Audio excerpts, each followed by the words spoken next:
আসসালামু আলাইকুম রহমতুল্লাহ বারাকাতুহু শেখ। ওয়ালাইকুম আসসালাম রহমতুল্লাহ বরকাত।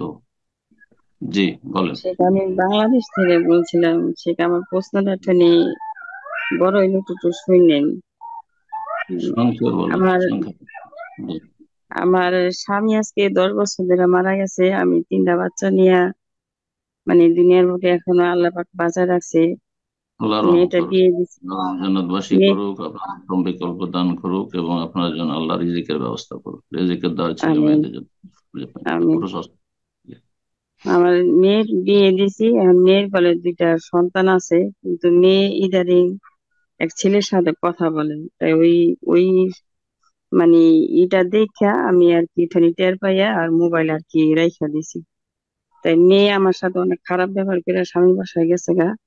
এখন ওই মেয়ের সাথে কি কথা বন্ধ করলে আমার গুনাহ হইব, কিংবা ওর হাতের কোনো কিছু কি আমি খাইতে পারবো? এই হইছে আমার প্রশ্নটা। জি, আল্লাহ সহজ করুন এবং আল্লাহ হিদায়ত দান করুন আপনার মেয়েকে আর প্রত্যেকের ছেলে মেয়েকে আল্লাহ হিদায়ত দান করুন। জি। আল্লাহুম্মা আসলিহ আওলাদাল মুসলিমিন, আল্লাহুম্মা হদি দাল্লাল মুসলিমিন। কথা হচ্ছে যে কথা বন্ধ করা যদি তাতে দিনই উপকারিতা থাকে, দিনই মাসলেহা, দিনই ফায়দা থাকে, তার দ্বারা সংশোধন সম্ভব হয়, তাহলে কথা বন্ধ করা বাঞ্ছনীয়, ভালো। আর যদি দেখা যায় কথা বন্ধ করলে আরো বেশি খারাপ হয়ে যাওয়ার সম্ভাবনা আছে, সেটাতে হিতে বিপরীত হবে, লাভ হবে না, তাহলে কথা বন্ধ না করে কথা বলতে হবে, উপদেশমূলক কথা বলতে হবে। জি। আর যদি আপনার অধীনে থাকে তাহলে তাকে শাসন করতে হবে।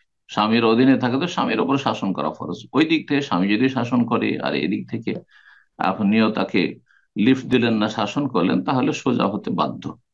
তবে হেদায়েতের মালিক আল্লাহ। আর তার সাথে দোয়া করেন, দোয়া করেন। জি। যেমনটা বললাম যে কথা বন্ধ করলে দোষ হবে না, যদি দেখা যায় যে কথা বন্ধ করলে তাকে তার বক্রতা ঠিক করতে পারবো, তাকে ফিরিয়ে নিয়ে আসতে পারবো সৎ পথে, তাহলে কথা বন্ধ করলে সব হবে।